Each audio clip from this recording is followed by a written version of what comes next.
Hello, sir. Sir, ano po binibenta nyo dito, sir? Good afternoon, kuya. Ito po yung creamy buko pandan natin dito sa Quiapo, bagong-bago. Pag gusto nyo subukan po. Magkano po yung per serving natin dito? Meron tayo kuya 8 ounce for 70 at yung 100 natin 12 ounce. Tinatawag natin siyang tiny. Yung tiny yung tawag natin sa 70, giant naman sa 100 po. Sige, masubukan nga natin. Kahit yung 70 Sige. pesos lang yan. Sige kuya.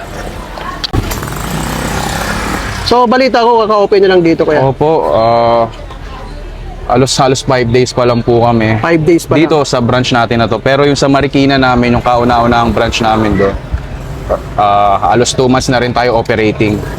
Pero magkakaroon na rin po tayong physical branch din doon sa Kalumpang, Marikina. Doon po talaga siya nag-originate. Talagang napaka-creamy, no? Ayun. Yun, ha? Buko pandan. Buko pandan. Siyempre, kung alam naman natin ang buko pandan, mga pang okasyon lang, pang wedding lang natin matitikman yan. Pero True Kappa Please, ayun po yung brand name namin. True Kappa Please, we decided na iserve to with a cup. Open tayo dito sa Quiapo ng 10 a.m. to 9 p.m. po. Everyday naman po open dito, Everyday po tayo dito sa Quiapo. Dito lang tayo sa may 213 Villalobos Street, Quiapo. Tapat po siya, guys, ng China Bank. Ayun. Yung landmark natin, China Bank, Villalobos. Ini-invite ko rin kayo kung gusto nyo mga mag-order. I-follow nyo po kami sa Black App and Blue App, Kappa Please Manila. Meron din po kami sa may Marikina. Magkakaroon kami ng physical branch doon sa Kalumpang, Marikina. So, malapit na po. At sa mga mommies natin dyan, sa mga trentahin, may make sure po namin na hindi ito matamis, kaya ma-enjoy nyo ang ating creamy buko pandan. Ayan. So, kahit may bagyo, boss, pwede nila tikman yan. Ano? Yes, kuya.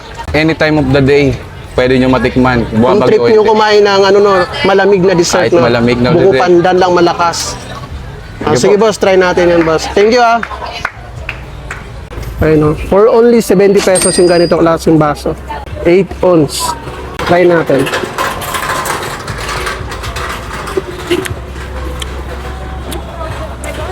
Hindi siya masyadong matamis.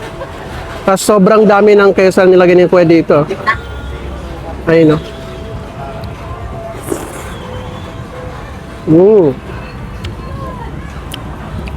Talagang creamy yung buko pandan ni Kuya dito.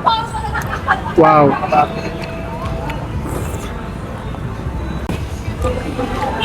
Yan, last bite.